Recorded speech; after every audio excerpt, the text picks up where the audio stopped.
अभी हम लोगों ने थोड़ा देर पहले देखा कि इलेक्ट्रिक पोटेंशियल निकाल रहे थे एक पॉइंट चार्ज की वजह से।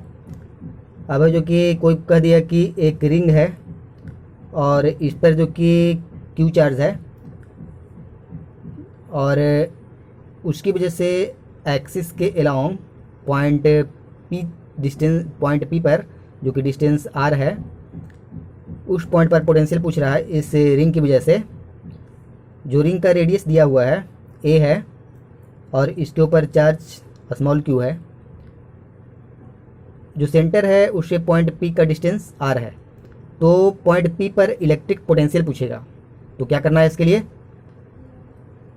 लिए क्या करना है, रिंग के किसी भी पॉइंट पर, रिंग में किसी पॉइंट पर छोटा सा चार्ज ले लेंगे जो कि डी क्यू होगा और इस डी क्यू की वजह से पॉइंट पी पर इलेक्ट्रिक पोटेंशियल निकाल देंगे और सिंपली उसको इंटीग्रेट कर देंगे।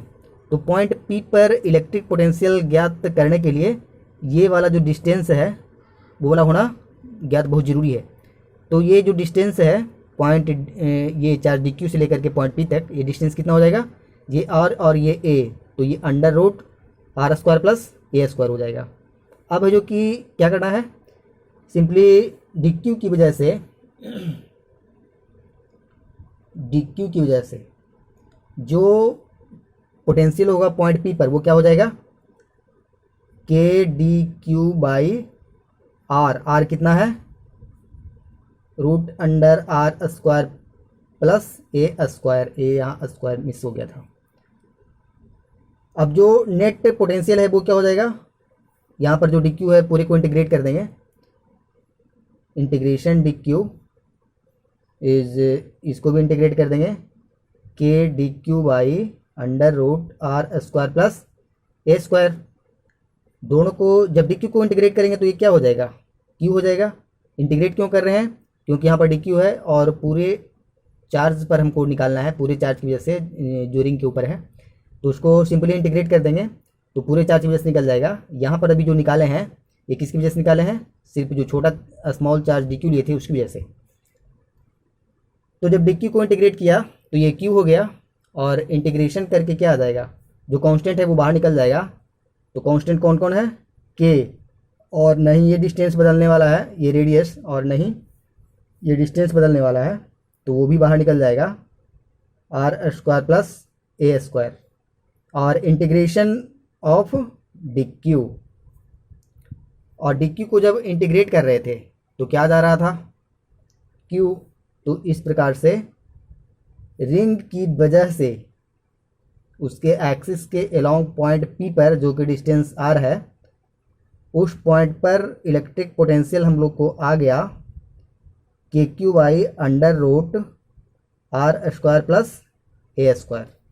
इसको याद रखने की ज़रूरत है कि रिंग की वजह से उसके एक्सिस पर, एक्सिस के किसी पॉइंट पर इलेक्ट्रिक पोटेंशियल का वैल्यू क्या होगा, k q by under root r square plus A square.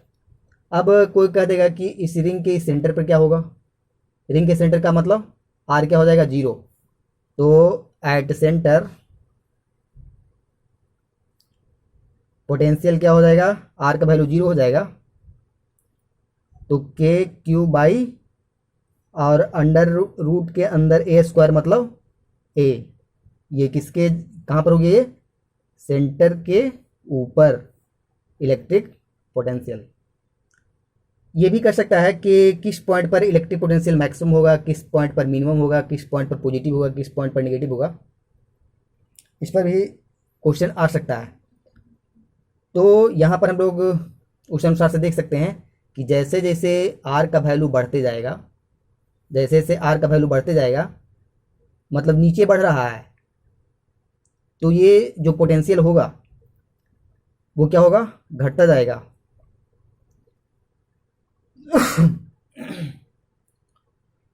फिर ये भी क्वेश्चन कर सकता है कि क्या रिंग के ऊपर चार्ज यूनिफॉर्मली डिस्ट्रीब्यूटेड होना ज़रूरी है।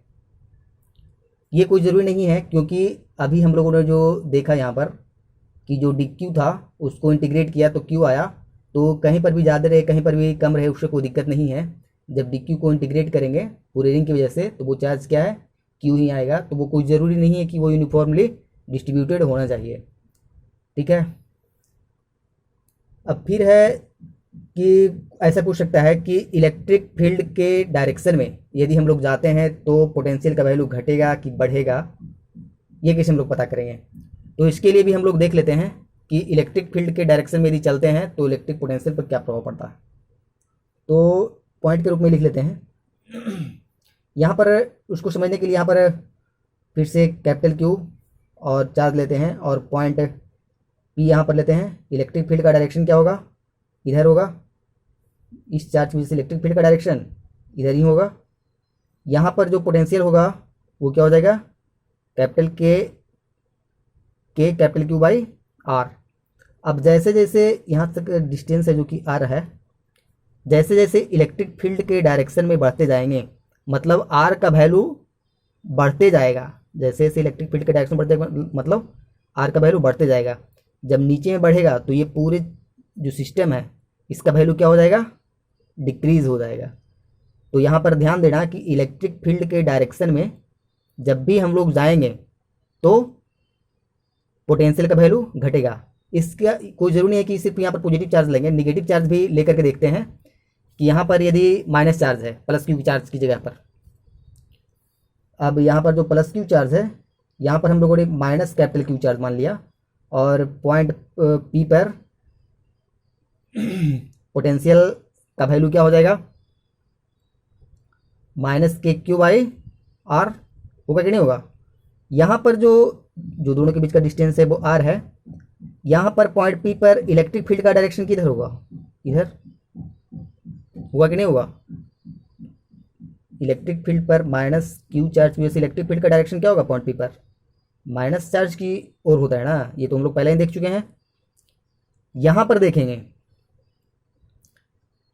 कि जैसे जैसे इलेक्ट्रिक फील्ड के डायरेक्शन में हम लोग चलते हैं, इलेक्ट्रिक फील्ड का डायरेक्शन इधर है, मतलब आर का वैल्यू घट रहा है, मतलब आर का वैल्यू यहाँ पर माइनस को यदि हटा देते हैं तो आर का वैल्यू घटेगा, मतलब माइनस को हटा करके देखें तो पूरे सिस्टम का वैल्यू बढ़ेगा।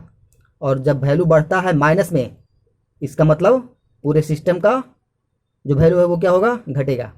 तो ये इलेक्ट्रिक फील्ड के डायरेक्शन में दोनों परिस्थिति में हम लोगों ने देखा कि इलेक्ट्रिक फील्ड के डायरेक्शन में जा रहे हैं तो जो पोटेंशियल होता है इलेक्ट्रिक पोटेंशियल, उसका वैल्यू क्या हो रहा था, घट रहा था। तो पॉइंट के रूप में हम लोग लिख सकते हैं कि इलेक्ट्रिक फील्ड के डायरेक्शन में पोटेंशियल एनर्जी क्या होता है, घटता है। फिर और भी कुछ पॉइंट है वो भी देख लेते हैं। यहाँ पर देख लिया हम लोगों ने कि इलेक्ट्रिक पोटेंशियल डिक्रीजेस, ये नीचे की ओर है, इसका मतलब डिक्रीज कर रहा है in the direction of electric field. And opposite direction में तो क्या होगा, उसके इलेक्ट्रिक फील्ड इंटेंसिटी के अपोजिट डायरेक्शन में चलेंगे तो इलेक्ट्रिक पोटेंशियल का वैल्यू क्या होगा, बढ़ेगा। अब क्वेश्चन बहुत ही हैं सुंदर सुंदर, और इस पर ये आ सकता है कि क्या ऐसा परिस्थिति हो सकता है कि कहीं पर इलेक्ट्रिक फील्ड हो और पोटेंशियल ना हो, या कहीं पर पोटेंशियल हो और इलेक्ट्रिक फील्ड ना हो, या कोई ऐसा परिस्थिति है जहाँ पर दोनों ना हो, या जहाँ पर दोनों हो, पॉजिटिव हो या नेगेटिव हो, कुछ भी। तो उसके लिए है जो कि हम लोग देखते हैं कि किस परिस्थिति में इलेक्ट्रिक फील्ड जीरो होगा और पोटेंशियल वहाँ पर होगा, किस परिस्थिति में इलेक्ट्रिक फील्ड नहीं होगा और पोटेंशियल होगा, और किस परिस्थिति में पोटेंशियल होगा और इलेक्ट्रिक फील्ड नहीं होगा। देखते हैं प्रैक्टिकल करके। जैसे कि अभी हम लोगों ने रिंग के ऊपर देखा था,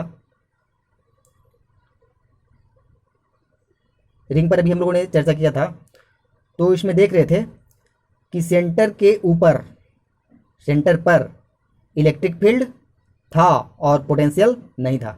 इस पॉइंट पर, इस पर चार्ज यदि क्यू है तो पॉइंट सेंटर पर कुछ ना कुछ इलेक्ट्रिक फील्ड का वैल्यू होगा ही। तो इस पर पॉइंट 1 में हम लोग क्या देख रहे हैं कि ऐसी परिस्थिति में इलेक्ट्रिक फील्ड यहाँ पर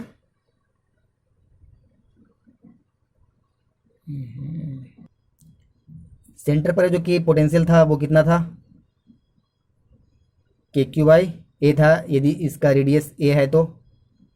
और यहाँ पर जो कि सेंटर पर इलेक्ट्रिक फील्ड का वैल्यू क्या होगा, जीरो होगा।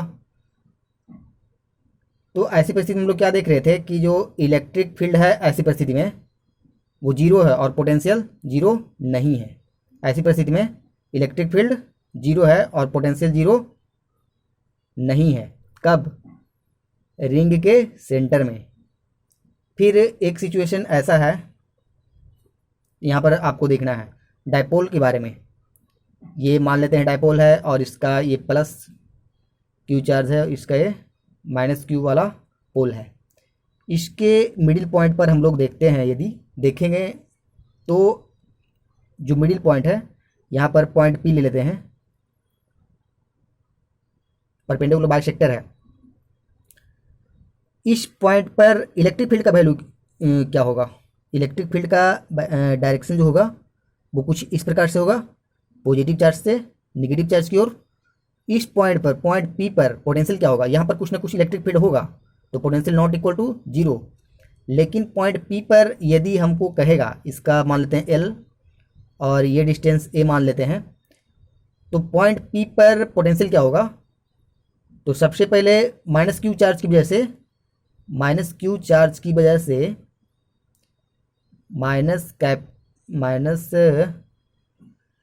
के कैपिटल क्यू बाई आर जो होगा वो क्या हो जाएगा? एल स्क्वायर बटे ए स्क्वायर, उसको हम लोग आर मान लेते हैं। एल स्क्वायर प्लस ए स्क्वायर का अंडर रूट को हम लोग क्या मान लेते हैं? आर मान लेते हैं। फिर पोटेंशियल हमको पॉइंट पी पर चाहिए, तो प्लस क्यू चार्ज की वजह से पोटेंशियल क्या हो जाएगा? प्लस के कैपिटल क्यू बाई आर। यहाँ से यहाँ तक का डिस्टेंस भी आर हमने मान लिया है। तो ऐसी परिस्थिति में हमने देखा कि पोटेंशियल क्या हो रहा है? जीरो हो रहा है डायपोल के परपेंडिकुलर बाइसेक्टर पर। तो यदि कोई पूछेगा कि कोई ऐसा परिस्थिति हो सकता है कि जहाँ पर पोटेंशियल जीरो हो और इलेक्ट्रिक फील्ड जीरो ना हो, तो वो ऐसा परिस्थिति है। और इस परिस्थिति में क्या हो रहा था कि इलेक्ट्रिक फील्ड जीरो हो रहा था इस पॉइंट पर, सर्किल के सेंटर में क्या होता है? इलेक्ट्रिक फील्ड जीरो, और यहाँ पर पोटेंशियल जीरो नहीं हो रहा था। तो ये सब पॉइंट है जो कि छोटा छोटा पॉइंट है, लेकिन ध्यान देने योग्य पॉइंट है। ऐसी परिस्थिति में इलेक्ट्रिक फील्ड जीरो नहीं हो रहा था और पोटेंशियल क्या हो रहा था? जीरो हो रहा था। क्या कोई ऐसा पॉइंट है जहाँ पर न ही इलेक्ट्रिक फील्ड जीरो हो और न ही पोटेंशियल जीरो हो? तो ऐसा तो बहुत सारा पॉइंट है। यहाँ पर जो कि सर्किल से जैसे ही हम लोग थोड़ा सा आगे जाएंगे तो नहीं इलेक्ट्रिक फील्ड जीरो होगा और नहीं पोटेंशियल जीरो होगा। फिर क्या कोई ऐसा पॉइंट है जहाँ पर इलेक्ट्रिक फील्ड भी जीरो हो और पोटेंशियल भी जीरो हो? तो ऐसा भी हो सकता है। हम लोग क्या करेंगे, ये जो रिंग है उसके ऊपर से चार्ज ही हटा देंगे, तो पोटेंशियल भी जीरो और इलेक्ट्रिक फील्ड भी जीरो।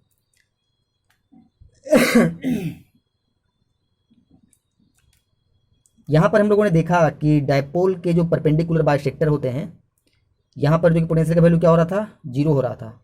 तो इस पॉइंट को भी बना करके लिख सकते हैं, या तो हो ही गया होगा कि electric potential at point on the perpendicular bisector, electric potential at A point on the perpendicular, इसको परपेंडिकुलर कहते हैं, परपेंडिकुलर बाइसेक्टर ऑफ डायपोल क्या आ रहा था? जीरो आ रहा था। तो परपेंडिकुलर बाइसेक्टर पर तो इलेक्ट्रिक पोटेंशियल का वैल्यू हम लोगों ने जीरो देख लिया। यदि उसके एक्सिस पर पूछेगा, या जिसको हम लोग इंडोन पॉइंट कहते हैं, ये यहाँ पर डायपोल है, यहाँ पर माइनस क्यू और यहाँ पर प्लस क्यू चार्ज है, दोनों के बीच का जो डिस्टेंस है वो 12 लेते हैं, मतलब एल और एल, यहाँ पर जो सेंटर है वो सी है, और इसके एक्सिस के अलोंग कुछ पॉइंट जो कि सेंटर से मान लिया कि आर डिस्टेंस पर है, और इस पॉइंट का नाम हम लोगों ने पी दे दिया। तो इसकी वजह से इस पॉइंट पर, डायपोल की वजह से पॉइंट पी पर पोटेंशियल का वैल्यू क्या होगा? बहुत ही आसान है। करना क्या पड़ेगा, पहले माइनस क्यू की वजह से कितना पोटेंशियल होगा पॉइंट पी पर, फिर प्लस क्यू की वजह से कितना पोटेंशियल होगा, दोनों को जोड़ देंगे। तो माइनस क्यू की वजह से, माइनस क्यू चार्ज की वजह से पॉइंट पी पर क्या हो जाएगा potential? K minus capital q by l plus r. L plus r plus ये प्लस क्यू चार्ज की वजह से पॉइंट पी पर पोटेंशियल, तो k capital q by r minus l, क्योंकि यहाँ से है जो कि पॉइंट सी से है जो कि आर का डिस्टेंस है, तो हमको चाहिए कैपिटल क्यू से, तो ये क्या हो जाएगा आर माइनस एल। अब दोनों को जोड़ देंगे, जो दोनों को जोड़ेंगे तो क्या होगा, जो कॉमन है उसको बाहर निकाल लेते हैं, तो के क्यू कॉमन है बाहर निकल गया, तो अंदर बच गया 1/r माइनस एल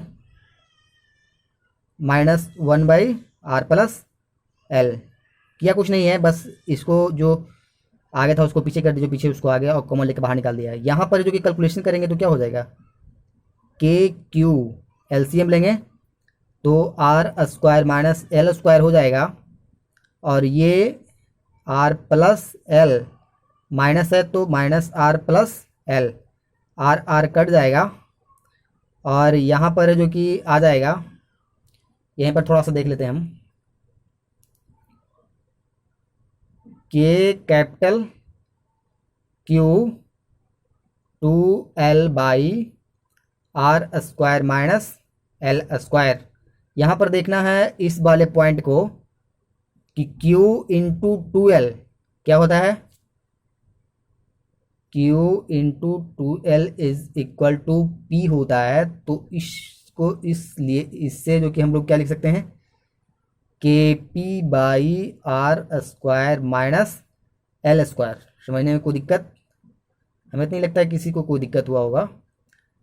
तो इस प्रकार से हम लोग ने देख लिया कि डायपोल के जो परपेंडिकुलर बाइसेक्टर था वहाँ पर ही पोटेंशियल क्या होगा, और उसके एक्सिस के अलोंग किसी भी पॉइंट पर इलेक्ट्रिक पोटेंशियल का वैल्यू क्या होगा, k p by r square minus l square. यहाँ पर पी क्या है, डायपोल मोमेंट है। ठीक है, बाकी नेक्स्ट क्वेश्चन देखते हैं, अब इस पर क्वेश्चन देखेंगे। ठीक है।